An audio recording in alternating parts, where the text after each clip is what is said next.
I stepped onto my porch with that little flicker of excitement I always get when I'm expecting a package, the kind that makes even a long, exhausting workday feel lighter. But the porch was empty, the kind of empty that feels intentional, like the house knew something I didn't. I checked behind the planter, then beside the doormat, hoping the box had just been tucked somewhere strange. Nothing. A small knot formed in my stomach, not just from annoyance, but from that weird instinct that whispers something isn't right.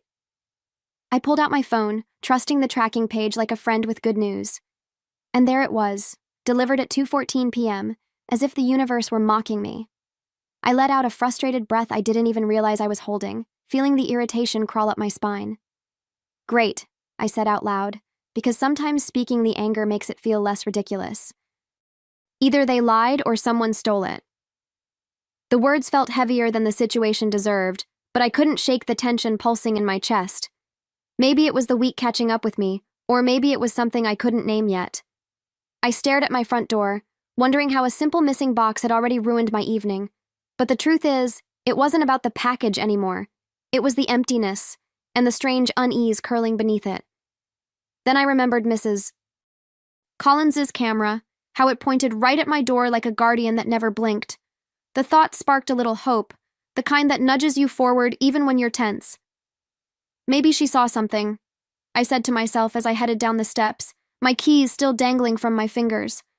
Her porch light was already on, casting that warm glow she loved, the kind that always made me feel like I was stepping into safety.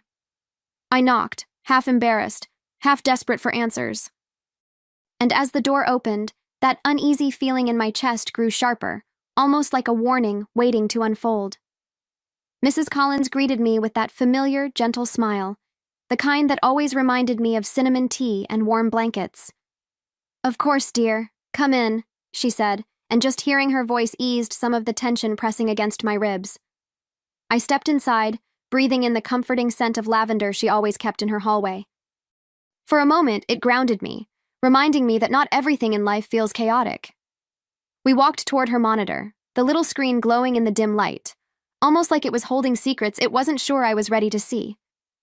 I tried to steady my breathing, but my hands betrayed me, trembling just enough to give away the storm inside. We rewound the footage slowly, the quiet ticking of the timestamp feeling louder than anything in the room. I expected to see a delivery truck, maybe a careless driver who dropped the package in the wrong place. But video after video showed nothing. No truck, no box, just the same stillness of my porch through the afternoon. My heart sank, not because of the lost item, but because the whole situation suddenly felt strange, too strange to shrug off. Then something flickered on the screen, a movement that made the hair on my arms rise. A woman, at my door. I leaned closer, squinting, my pulse drumming in my ears. And then, like a blow I never saw coming, the door opened. Anthony, my husband, smiling at her like she belonged there. My breath caught in my throat so fast it felt like I'd swallowed ice. I couldn't move, couldn't blink, couldn't process how casually he stepped aside to let her in. My chest tightened, the air turning thick enough to choke on. Mrs. Collins looked at me with wide, horrified eyes, but I barely saw her. All I could focus on was the image of Anthony's hand brushing the woman's back as if he'd done it 100 times. In that moment, something inside me cracked. Not loudly, not dramatically, but quietly, like a porcelain plate splitting beneath the surface. And even as fear and fury tangled inside me, one thing became painfully clear. This was not about a missing package anymore. Something much bigger had been delivered to me instead. I swallowed hard and forced myself to speak, even though my voice felt like it was balancing on the edge of breaking. "Play that again," I whispered, barely recognizing the steadiness that came out of me. Mrs. Collins glanced at me as if checking whether I was sure, but my eyes stayed glued to the screen. The clip played once more, slower this time, and every tiny detail hit harder. The familiar way he tilted his head, the soft laugh he gave her, the intimacy he saved for moments he used to share only with me. My stomach twisted, but my mind sharpened, as if something inside me had decided it was done being naive. As the footage kept rolling, I noticed more timestamps. Wednesdays. Always Wednesdays. The days I worked at the office, the only days I wasn't home. Each clip felt like a punch delivered in slow motion, each one peeling back another layer of the life I thought I was living. I felt my hands trembling, but strangely, my throat didn't tighten anymore. Instead, a calm settled over me, the kind that doesn't come from peace but from clarity, dangerous, focused clarity. Mrs. Collins reached out, touching my arm gently, her voice full of sorrow. But I wasn't looking for comfort. I wasn't looking for excuses. I was looking for truth. And I had found it, right there on her monitor. I took a slow breath, feeling a steadiness rise inside me, one I didn't expect to feel this soon.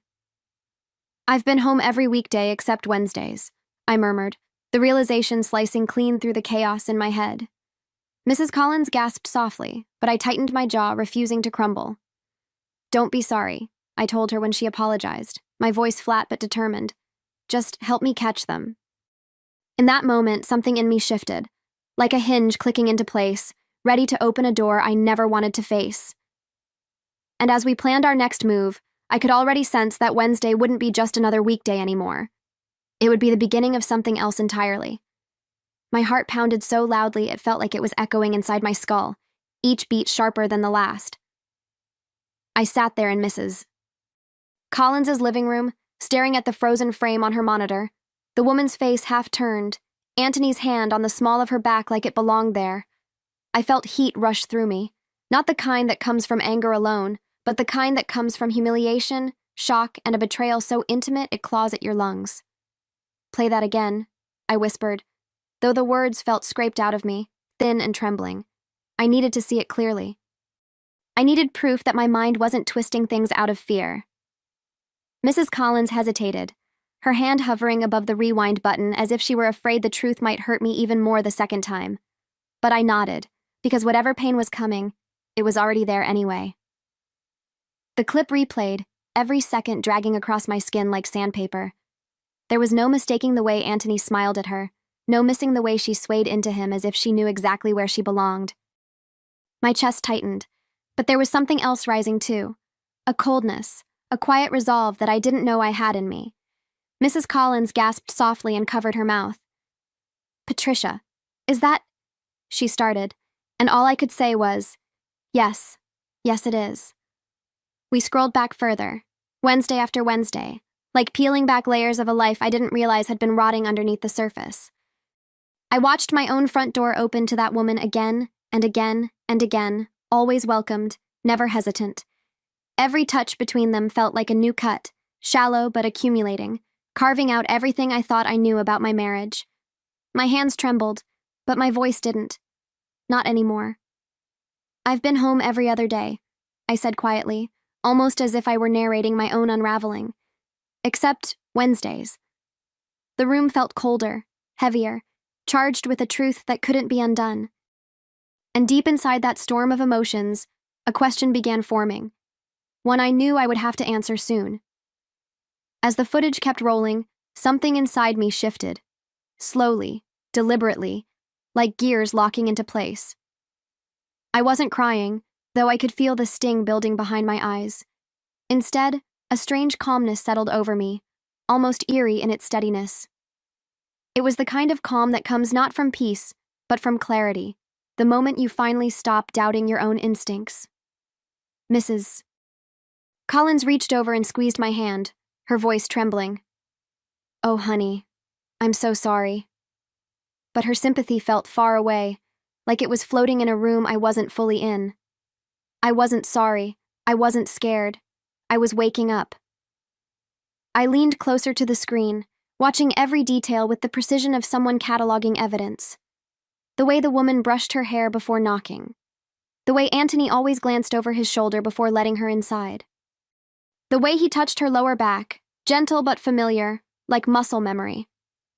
Each detail hit me with a strange mixture of nausea and certainty. My jaw tightened as another thought crept in. How many lies had I swallowed while believing I was safe? How many smiles had he given me after spending afternoons with her? I felt heat rise in my chest, not rage. Something colder, something sharper. "Mrs. Collins's voice trembled as she asked whether I wanted to stop, but I shook my head before she even finished the sentence. Stopping now would feel like turning away from a burning house and pretending it wasn't mine. "Don't be sorry," I told her, my tone steady in a way that surprised us both. "Just Help me catch them. Saying it out loud felt like drawing a line in wet cement, permanent, deliberate. Mrs. Collins nodded, her eyes soft but fierce, as if she had suddenly taken my pain as a personal mission. And in that moment, sitting beside her with the truth flashing in front of us, I felt something spark inside me, something that didn't feel like fear at all, something that felt like preparation. We paused the footage, and for a moment, the room fell into a silence so heavy it felt like another presence sitting with us. I stared at the screen, at the woman's blurred face and Antony's familiar silhouette beside her, and my breath came slow, controlled, almost deliberate. It was strange, feeling my world tilt, and yet sensing a strength rising quietly from beneath the shock. Not loud, not fiery, just steady, like the tightening of a bowstring. Every Wednesday, I murmured, tracing the timestamp with my eyes. The pattern wasn't accidental, it was practiced, it was routine. And somehow that hurt more than anything else. Mrs. Collins placed a comforting hand on my shoulder, but I barely felt the touch. My mind was busy stitching together pieces of a story I never agreed to be part of. I remembered the Wednesdays he encouraged me to stay later at work, the days he claimed he needed me time, the afternoons he told me he was running errands. The lies blended into each other like watercolor bleeding across paper, soft but undeniable. And as each memory surfaced, I felt something inside me click. Solid, grounded, no longer fragile. He thought he was careful, I whispered, my voice low but certain. He really believed I'd never see this.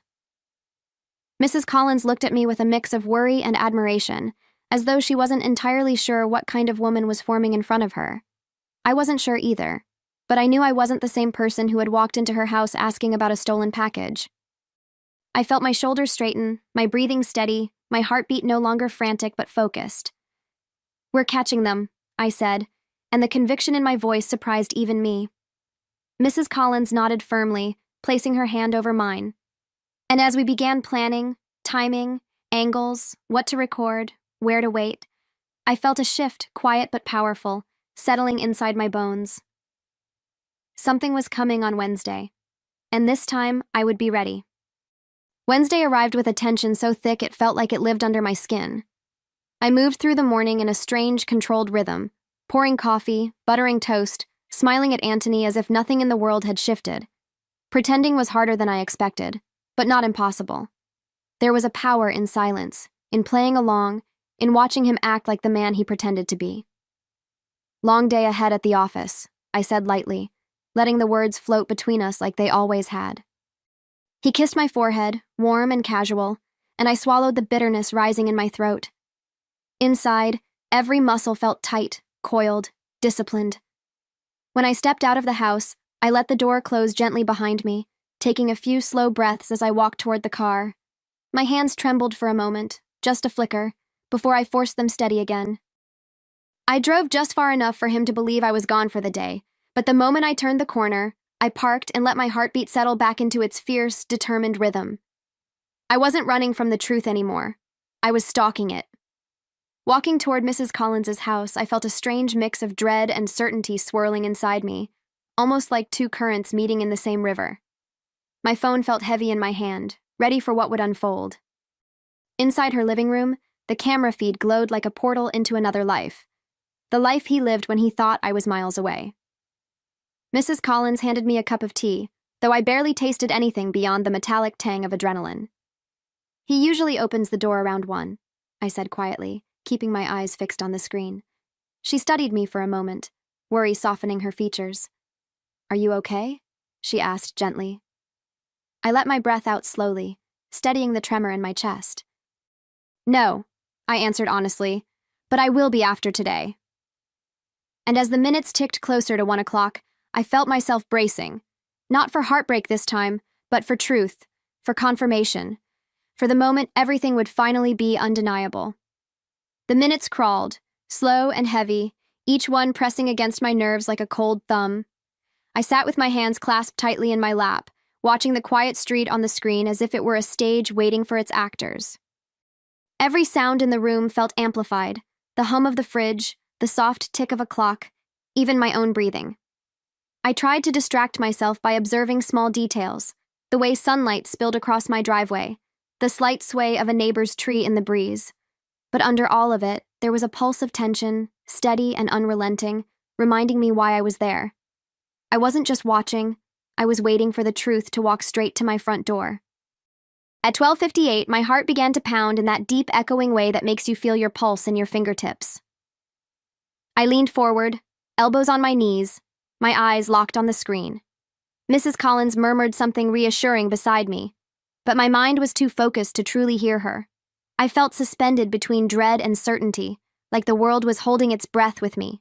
The street looked empty, calm, ordinary, so painfully ordinary, but I knew better now. Ordinary was just the mask betrayal wore when it wanted to move quietly.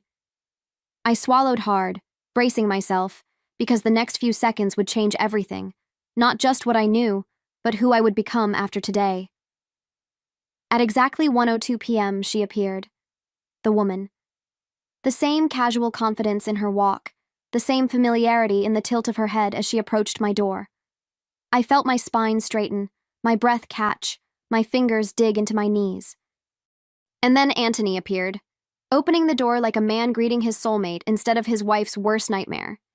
He smiled at her in a way he hadn't smiled at me in months, his whole posture soft, inviting, comfortable. Watching it live, real, unedited, unfolding in front of me, hit harder than any footage we'd seen before. My heart clenched, but beneath the pain was something sharper, something colder, something that steadied me. This wasn't just betrayal anymore. It was confirmation.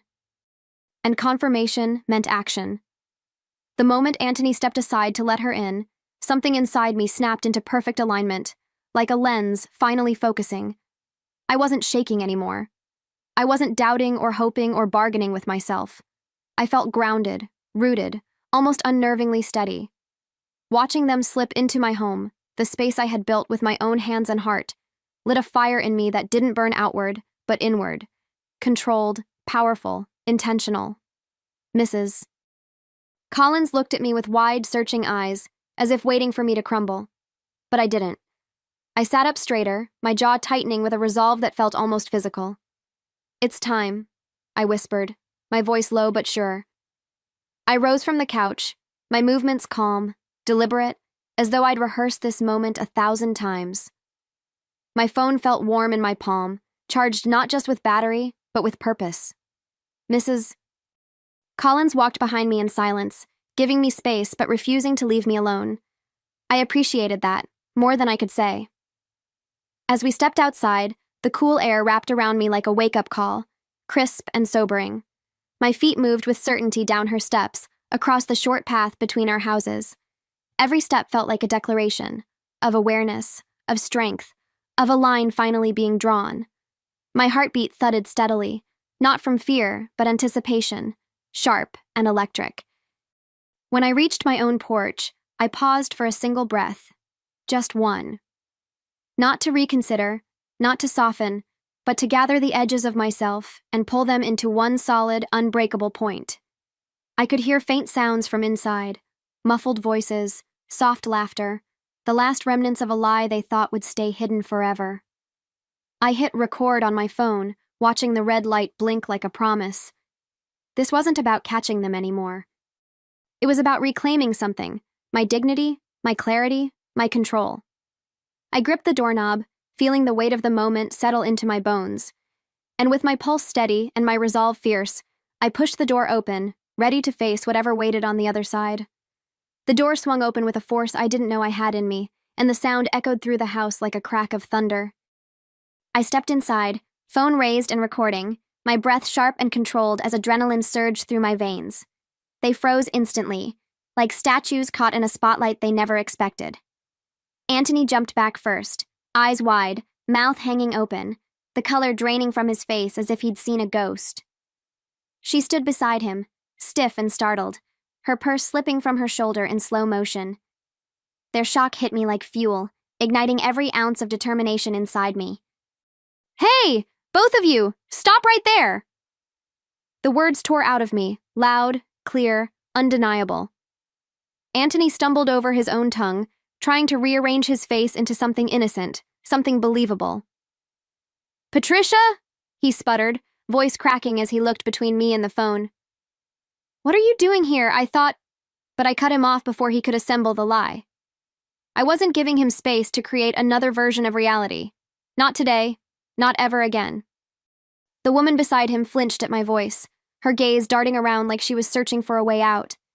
And all the while, the red recording light blinked steadily in my hand, unblinking, unforgiving. My chest burned, but not from fear, from certainty, from truth finally standing in the open air. My voice came out sharp, almost surgical. You thought I was at work! I know!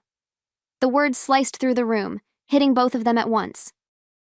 The woman stepped back, clutching her purse as if it could shield her from the fallout.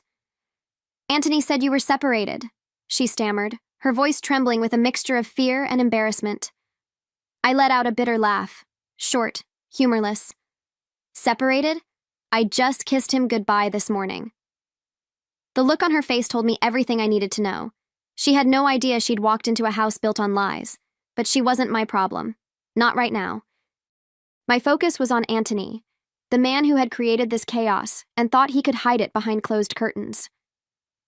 I took another step into the living room, the phone held steady in my hand, capturing every flinch, every panicked breath, every pathetic attempt Anthony made to rearrange his guilt into innocence. He lifted his hand slightly, as if surrendering would somehow soften what he'd done. Patricia, wait. Please, just stop filming, he begged, his voice wobbling like a child caught stealing. But I didn't waver. The camera stayed pointed directly at him, the bright little lens reflecting a version of me he wasn't used to, awake, furious, and done playing nice. The woman hovered near the doorway, torn between staying and bolting, her eyes darting from me to Anthony like she'd wandered onto a minefield. Talk? I repeated, letting the word drip with disbelief as I zoomed the camera closer. Oh, we'll talk. The look on his face twisted with panic, the kind that comes from realizing the consequences are now louder than the excuses. He tried to move toward me, but I stepped back, holding the phone even higher, claiming my space, claiming the truth. His lips trembled as he whispered my name again, softer this time, as if gentleness could undo what I just witnessed. You don't get to soften this, I told him, my voice steady, almost eerily calm. Not after today. The woman suddenly grabbed her bag, her breath shaking. I should go, she muttered, edging toward the front door like a coward escaping a fire she helped spark. I followed her with the camera as she slipped outside, recording the entire frantic retreat, the way she kept glancing back, the shame clinging to her like smoke. She didn't say goodbye. She didn't apologize. She just ran, leaving Anthony alone in the ruins he created. When the door slammed behind her, the silence felt thick and heavy, settling across the room like dust on forgotten furniture. Anthony took a shaky breath, reaching for me again, desperation pouring out of him. But all I could think about was how casually he had let her into the same room, how easily he had turned our home into a hiding place for betrayal. And in that silence, I felt something powerful anchor inside me. This moment wasn't breaking me. It was freeing me. I turned the camera back to Anthony, and the look on his face was nothing short of pitiful, panic mixed with disbelief, like he truly never expected his little Wednesday world to collide with mine. He reached out again, his voice cracking. Patricia, please. We can fix this. Just stop the video, okay? We'll work it out. The desperation dripping from his words made my stomach twist, but not with sadness, with clarity. He wasn't sorry for what he'd done. He was sorry he got caught. I held the phone higher, letting the screen reflect his guilt right back at him. Smile, I said, my voice ice cold. This video is going to everyone you know. His jaw dropped, horror washing over him like a wave he never saw coming. He lunged forward as if he could grab the phone, but I stepped back so fast his fingers sliced through nothing but air. Don't you dare, I warned, my voice low, steady, and final. His shoulders sagged, and he looked smaller somehow, stripped of all the confidence he'd worn in those Wednesday clips. Patricia, please, he whispered, tears forming in the edges of his eyes. But even that felt manipulative, another tactic, another chapter in the same old script he thought he could keep playing. I let his words hang in the air while I filmed him standing alone in the center of the living room, the scene almost poetic in its emptiness. His betrayal looked different when exposed to the light, cowardly, flimsy, pathetic. I lowered the phone just enough to meet his eyes, not with softness, but with the strength I'd earned over the last few days. "You did this," I said simply, like stating a fact carved in stone. And the moment the words left my mouth, something inside me loosened, like a knot finally untying. I turned away from him, my hand still gripping the phone, capturing one last shot of the house, the home he had filled with lies. As I stepped outside, Mrs. Collins slipped up beside me, silent but steady, her presence a quiet reassurance. I didn't know what tomorrow would look like yet, but as I closed the door behind me, I knew one thing with absolute certainty. I was done standing in the shadows of someone else's deceit. And what came next? That would be on my terms. That night, I sat on my couch, in my home, no longer ours, and opened the video I had recorded. My hands didn't shake this time. There was no hesitation, no doubt, no tug-of-war between love and betrayal. Just clarity. I watched the footage once more, not to relive the pain, but to remind myself of the truth he'd tried so hard to hide. The moment I hit share, sending it privately to his family, his co-workers, his closest friends, even his mother, I felt a calm sweep through me. Not revenge for the sake of cruelty, but justice delivered cleanly. After all, they deserved to know the man he really was, and I deserved to stop carrying his secrets. I typed one simple message, just one line, and attached it to the video before sending. Anthony has been busy on Wednesdays. I didn't need dramatic explanations or long speeches. The images spoke louder than anything I could ever say. As the messages went out, one after another, I felt something inside me shift, like I was finally reclaiming the space he had stolen from me. My phone buzzed in response after response, shock, disbelief, sympathy, outrage. But none of it rattled me. None of it changed what I already knew. What mattered was that the truth was no longer trapped inside my chest. It was out there now, free, and so was I. The next step came as naturally as breathing.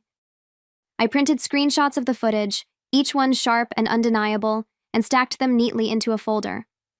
When I walked into my lawyer's office the next morning, I felt strong, anchored, steady, done pretending. The air smelled like old books and polished wood, grounding me as I placed the folder on the desk. My lawyer's eyebrows shot up as he flipped through the images, his expression shifting from curiosity to certainty. "This is clear, undeniable evidence," he said, looking up at me with a nod. Hearing those words didn't hurt. They empowered me. "Good," I replied, sitting a little straighter. "I want everything I'm entitled to." And for the first time in a long time, I knew I would get exactly that. When I stepped out of the lawyer's office, the sunlight felt different, brighter, warmer, like the world had expanded just a bit now that I wasn't carrying the weight of Anthony's lies on my back. My phone buzzed nonstop in my purse, vibrating with frantic calls and desperate messages, but I didn't reach for it. I wasn't ready to hear his voice twisting apologies into manipulation, or see long texts begging for forgiveness he never earned. Instead, I walked slowly to my car, letting the breeze wash over me, letting the silence settle in a way that felt cleansing. By the time I sat behind the wheel, I knew exactly what I needed to do next. Close that door completely. I finally pulled out my phone and opened the string of notifications. Missed calls, voicemails, text after text. Each one began with panic. "Patricia, please. You're making a mistake. Just talk to me." The same desperation he showed in the living room, replayed now in digital form, thin and trembling. I pressed play on one voicemail, listening to his voice crack as he pleaded. "Patricia, please, don't do this." He sounded small, frightened, broken. But instead of softening, something inside me hardened even more. He hadn't worried about my pain when he opened our door to another woman. He hadn't worried about our vows on those Wednesdays, and I wouldn't worry about his ego now. With one final steady breath, I slid my finger across the screen and pressed block. The moment the confirmation popped up, I felt the most incredible wave of relief wash over me, clean, decisive, liberating. I wasn't punishing him. I was protecting myself. The silence that followed wasn't empty. It was peaceful. It felt like reclaiming oxygen after being underwater for too long. I started the engine with a calm I didn't expect, almost surprised by how steady I felt. Maybe because for the first time in a long time, my life finally belonged to me again, and I wasn't about to hand it back. Leaving the house behind felt less like walking away from a home and more like shedding an old skin, one that no longer fit, no longer protected me, no longer felt like mine. I packed only what truly belonged to me, what carried memories I wanted to keep, and left the rest without a second thought. Every drawer I closed felt symbolic, every room I stepped out of like a quiet goodbye to a version of myself that had tolerated too much for far too long. When I locked the door for the final time, I didn't look back. I didn't need to. My future wasn't waiting behind me, it was waiting ahead. The new place I moved into wasn't fancy or dramatic, it was mine. That alone made it feel like a sanctuary.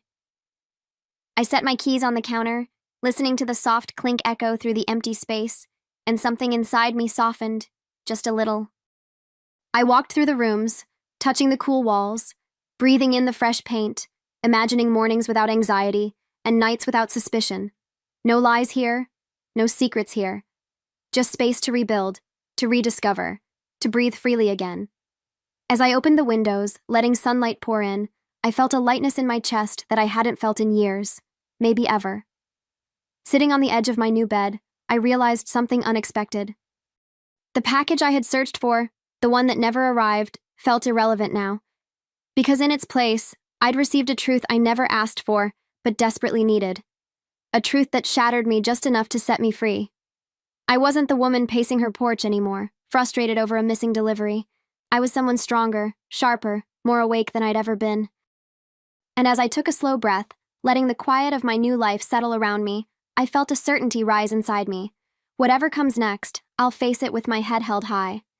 Because sometimes the greatest delivery of your life is the truth that forces you to start over.